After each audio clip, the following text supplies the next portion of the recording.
the Anthropic team just dropped a release that kills OpenClaw. To me, right? I'm calling the end of OpenClaw with this release, and it's massive. High level, what I've seen from the Claude and Anthropic team over the last month since the acquisition of OpenClaw by OpenAI is amazing, because they basically closed the gap between Claude Code and OpenClaw.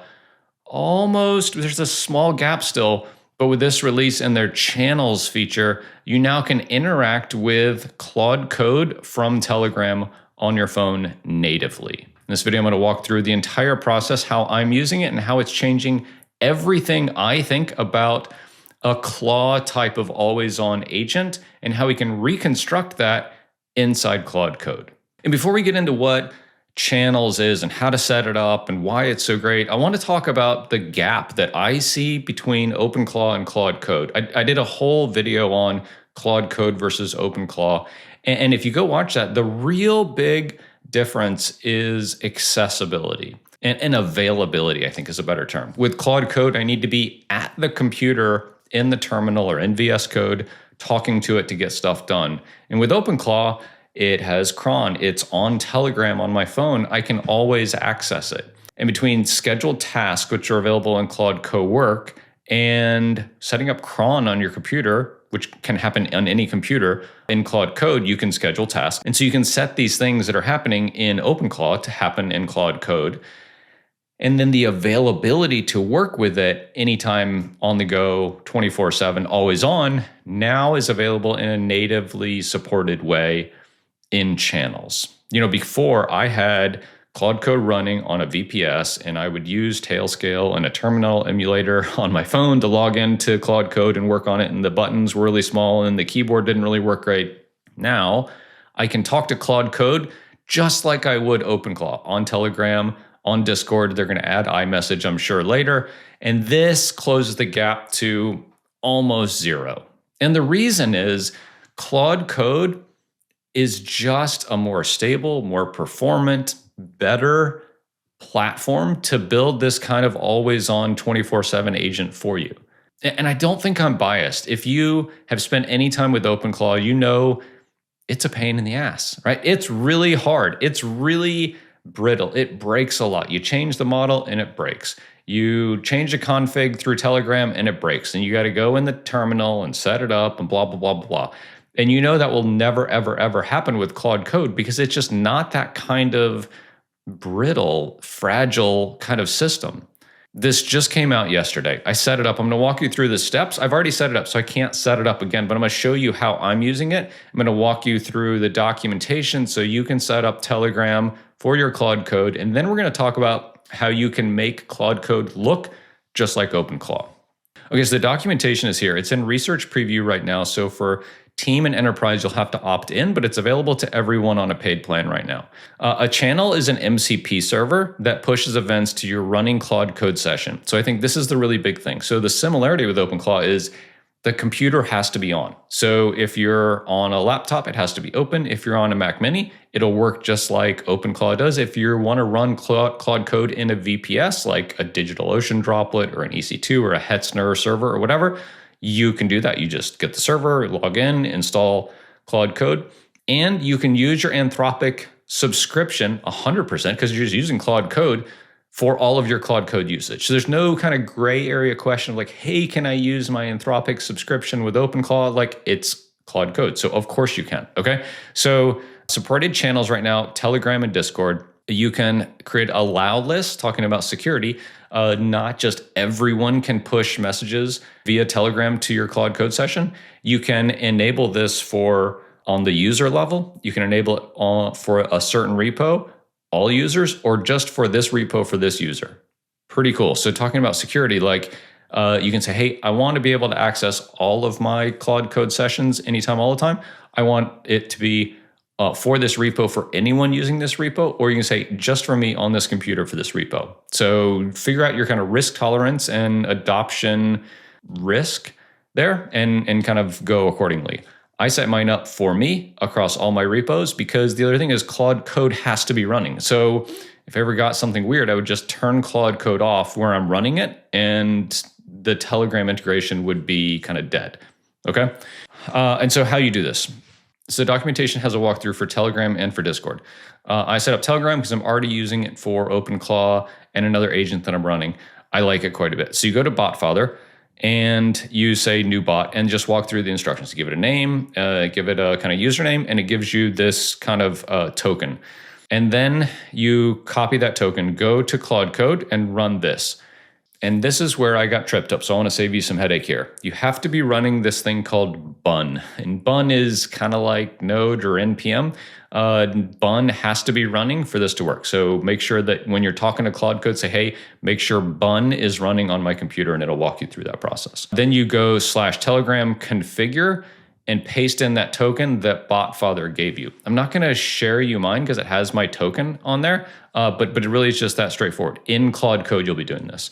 Restart with this command, and so it'll give you the instructions right in Claude Code. I think you just say refresh plugins or restart plugins. It'll do it so you don't have to quit the session and come back.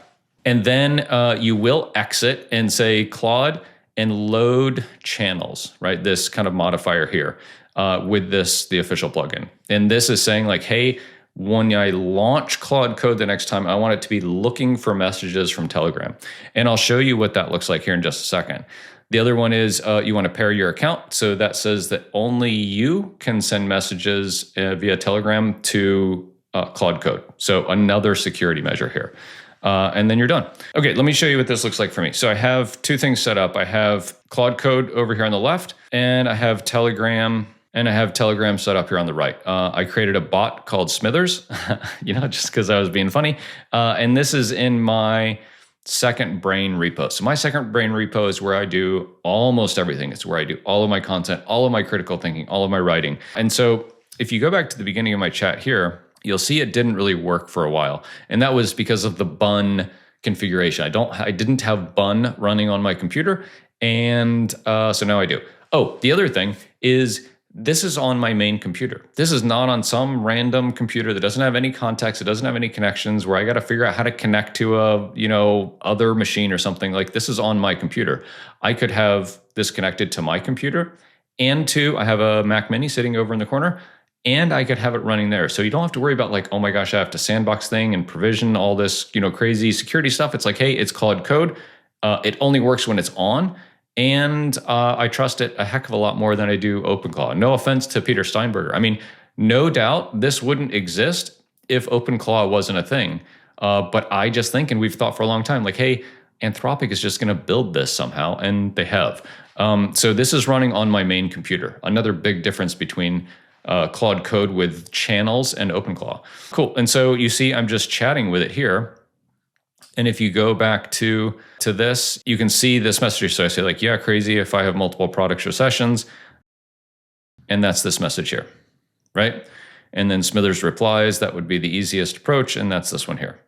And so you can see I'm chatting from Telegram with Claude Code.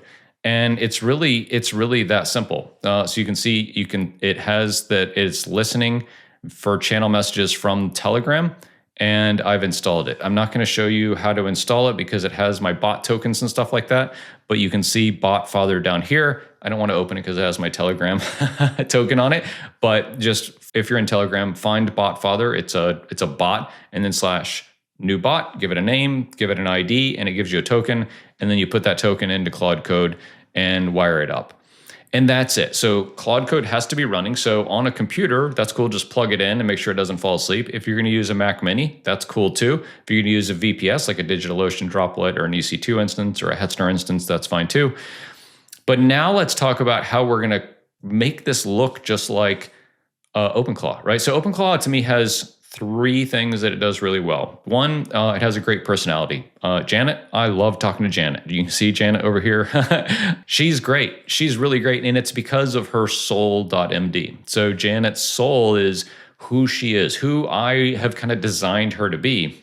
And you can absolutely do the same thing inside of a Claude Code session. I would just create a soul.md file and reference it from my claude.md file. So the claude.md is kind of what this project is all about, what this repo is all about inside Claude Code.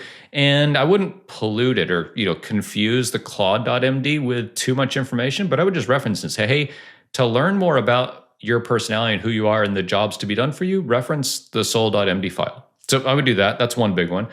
Two, it's always on. So we talked about that. Either put it on a Mac Mini or make sure your computer doesn't fall asleep, or put it on a VPS like a DigitalOcean droplet or a Hetzner server. So that's it. It's accessible anytime, anywhere. So via Telegram. And we just walk through channels and how that's happened. So it can be in a single channel. It can be in multiple channels. It can be on Telegram or Discord. So that's cool. One thing that I'll do today, like literally this came out yesterday, but one thing I'll be doing today is setting up a separate bot for each of my repos. So I have my second brain one. I have the products that we're building at Castos. I have a virtual co-founder project that has a bunch of really sensitive information in it. So I would want to separate out the bots that have access to each of those. So I would not give a single bot access to everything. I think that would just be challenging to keep track of anyhow. So if I think about my Telegram, I'll have a half dozen agents or bots here that have access to those half dozen repos that I'm working on consistently. And if I have a new project that I spin up that I want to access remotely, I'll just I'll create a new bot here. You can have up to 20 bots in Telegram for free. And if you have more than 20 repos that you need to access remotely, like you have a problem, you should probably see somebody. But so like 20 is a really realistic number. There's probably a way you could do a single one for all of them and channels and all that. I haven't gotten into it because literally this came out yesterday. And I think the other one is like extensibility, right? That's the place where OpenClaw is really great. It can search, it can go on the web, it can do things, but like Claude Code is the best at this. And to me, that's really where this shines. Is I've felt for a long time like I have to get good at OpenClaw because it's kind of the future. But I'm already good at Claude Code, and I'm so productive and efficient with Claude Code. And you might feel the same way. If you've tried both, you're like, oh my gosh, it's like pushing a boulder up the hill with OpenClaw. And I just go and I work in Claude Code, and it's magic all the time. Now I don't have to bridge that gap. I don't have to figure out how to build the thing and then kind of make it work in OpenClaw. I can just do the work I want to do in Claude Code. And if I want to automate some of that, like, hey, go pull all my YouTube data, check outliers and competitors in my space, and give me a report every Monday morning. Like I did that this morning in about 15 minutes, and it's done. And it'll be on a schedule, and it'll run all the time on my main computer. Or if I want to offload it to my Mac Mini or a VPS and have it email me a report, like it's done. It'll never break. The gateway will never time out. It'll just work all the time. And I think that's, to me, where you take the concept of OpenClaw, and again, huge props to Peter Steinberger and OpenClaw for pioneering this way of thinking. You saw the CEO of NVIDIA saying every company needs a claw strategy just this week. And I don't disagree, but I think that you want to take the concept of a claw and adapt it to the best tool for the job, which for me today is Claude Code. And so if you're still not sure about this, and you're like, yeah, I don't really know, like OpenClaw seems to be the way to go. I made a whole video comparing Claude Code and OpenClaw. If you want to check it out to see the difference between the two and how they're similar, check out this video right here.